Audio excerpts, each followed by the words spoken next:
একটু খেয়াল করে শুনেন।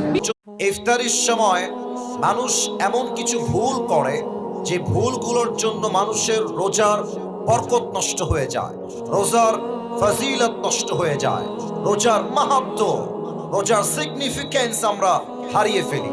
আমি রিসার্চ করে পেয়েছি মানুষ যখন ইফতারি করে 5টা ভুল এমন করে যে ভুলের জন্য মানুষের রোজার ফজিলত, সওয়াব, মাহাত্ম্য, সিগনিফিকেন্স নষ্ট হয়ে যায়। আমরা 5টা শুনবো যাতে করে আমাদের কারো এই ভুল না হয়। রাজি আছেন তো সবাই ইনশাআল্লাহ?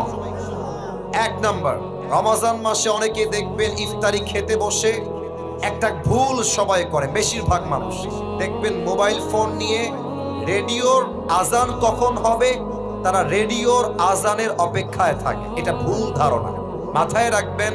হাদিসে এসেছে নবী করিম সাল্লাল্লাহু আলাইহি ওয়াসাল্লাম বলেছেন, যখনই ইফতারির সময় হবে তোমরা তোমাদের ইফতারিকে গ্রহণ করো, আজানের জন্য অথবা অন্য কিছুর জন্য অপেক্ষা করবা না। দেখেন, আপনি যখন রেডিওর আজানের অপেক্ষা করেন, মাথায় রাখবেন, মনে করেন যে রেডিওর আজান হচ্ছে 6টা 5-এ। দেখা যাক আমার শ্রোতা অ্যাক্টিভ আছে কিনা। রেডিওর আজান 6টা কততে?